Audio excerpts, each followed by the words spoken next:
बिस्मिल्लाहिर्रहमानिर्रहीम। अस्सलाम वालेकुम नाज़रीन, मैं हूं जावेद चौधरी।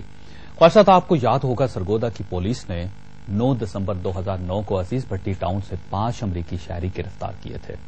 इनमें से 2 का ताल्लुक मिस्र से था, एक यमन में पैदा हुआ था और 2 पाकिस्तानी नयाद अमेरिकन शहरी थे। ये 5 मुसलमान थे, लेकिन इनके पास अमेरिकन शहरियत थी। ये नौजवान दहशतगर्दी के लिए पाकिस्तान आए थे और FBI इनकी तलाश में थी। इनकी गिरफ्तारी से 20 मिनट बाद अमेरिकन सफारतखाना और अमेरिकन हुकूमत दोनों मुतहरक हो गईं। अमेरिकन एम्बेसी ने DPO सरगोदा को फोन किया और 5 नौजवान अमेरिका के हवाले करने की दरख्वास्त की, लेकिन पुलिस मुलजमों का चालान कर चुकी थी।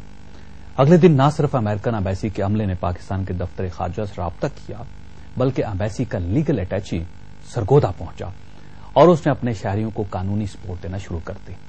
एम्बेसी के दीगर माहिरीन और अमला भी सरगोदा गया और दहशतगर्दी के इल्जाम में गिरफ्तार अपने मुसलमान शहरियों की मदद शुरू कर दी। अमेरिका की पूरी कोशिश थी अमेरिकन शहरियों का पाकिस्तान में ट्रायल ना हो, पुलिस केस वापस ले ले या जज इन्हें बेगुनाह करार दे दे और ये लोग इन्हें वापस अमेरिका ले जाए। अमेरिका ने इस सिलसिले में इंटरपोल से इन 5 मुलजमों का रेड वारंट भी जारी करवा लिया था, लेकिन लाहौर हाईकोर्ट ने मुलजमों को अमेरिका के हवाले न करने का हुक्म जारी कर दिया। चुनांचे आजकल सरगोदा जेल में अमेरिकन शहरियों का ट्रायल हो रहा है। आप यहां पर यह दिलचस्प बात मुलाहिजा कीजिएगा कि हर पेशी पर न सिर्फ अमेरिकन एम्बेसी के आला हुकाम सरगोदा पहुंचते हैं, बल्कि ये लोग अपने शहरियों को खाने पीने और जरूरियात के लिए रकम भी फराहम करते हैं। इन लोगों को एम्बेसी की तरफ से मिनरल वाटर तक दिया जाता है।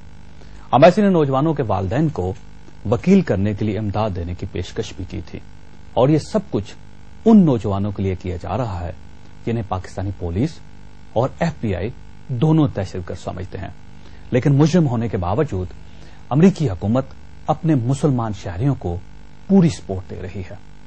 फासत ये एक रवैया है। अब आप दूसरा रवैया भी मुलाहिजा कीजिए। आज से 2 दिन कबल न्यूयॉर्क के टाइम्स स्क्वायर में बारूद से भरी हुई एक गाड़ी मिली थी। इस गाड़ी के इल्जाम में एक पाकिस्तानी नजाद अमेरिकन शहरी फैसल शहजाद को गिरफ्तार कर लिया गया। फैसल शहजाद 1998 में स्टूडेंट वीजे पर अमेरिका गया था और इस वक्त इसके पास अमेरिकन सिटीजनशिप है।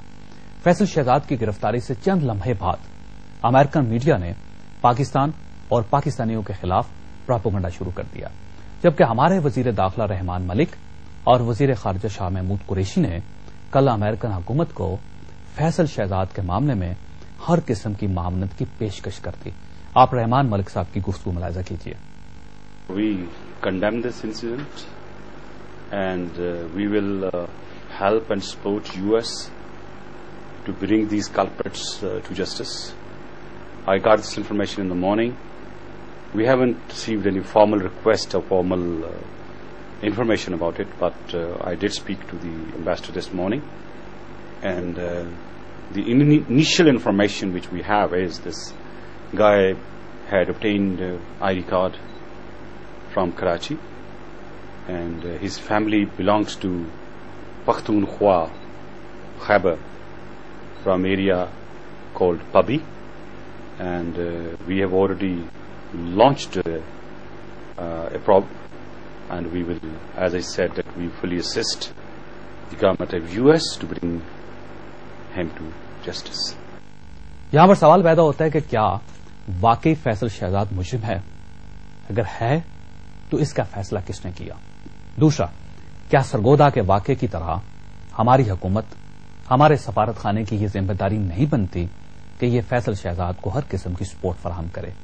क्या हमारी इंटेलिजेंस एजेंसियों और हमारे तहकीकाती अदारों को फौरन न्यूयॉर्क नहीं पहुंचना चाहिए और फैसल शहजाद के खिलाफ होने वाली तहकीकात की निगरानी नहीं होनी चाहिए? इसके खाने पीने, लिबास और दूसरी जरूरियात का ख्याल नहीं करना चाहिए? इसे लीगल एड नहीं दी जानी चाहिए और ये कोशिश नहीं होनी चाहिए कि इस पर किसी किस्म का तशद्दुद न हो, इसके खानदान को भी बिला वजह तंग न किया जाए? फसाद अमेरिकन अपने शहरियों की आखिरी हद तक मदद क्यों करते हैं और हम ऐसा क्यों नहीं करते? हमने पाकिस्तानियों को पूरी दुनिया में बेयारो मददगार क्यों छोड़ रखा है? हम ज़हनी, सियासी और समाजी लिहाज से अमेरिका के इस कदर गुलाम क्यों हो चुके हैं कि हम जुर्म से पहले ही अपने आप को मुजरिम समझ बैठते हैं। हम दहशतगर्दी के खिलाफ जंग में अमेरिका जैसे इत्तेहादियों से ये दरख्वास्त क्यों नहीं करते कि आप दहशतगर्दी की वारदातों के बाद पाकिस्तान का नाम इस्तेमाल न किया करें, इससे हमारा इमेज खराब होता है। अमेरिका और यूरोप में मौजूद पाकिस्तानी इनसिक्योर फील करते हैं, इनकी नौकरियों, कारोबार और समाजी जिंदगी पर बुरा असर पड़ता है और इनकी प्रॉपर्टी पर हमले शुरू हो जाते हैं। नाज़रीन, हमने ज़हनी तौर पर अमेरिका की गुलामी क्यों तस्लीम कर रखी है? हमारी कौमी गैरत कहां चली गई है? और हमने और पूरी दुनिया ने हमें दहशतगर्द क्यों समझना शुरू कर दिया है? क्या इस बैड इमेज में हमारा कोई कसूर है या फिर हमारी कमजोरी ही हमारा जुर्म साबित हो रही है? यह हमारा आज का मौजू है और हम थोड़ी देर बाद मेहमानों के साथ दोबारा हाजिर होते हैं। हमारे साथ रहिएगा।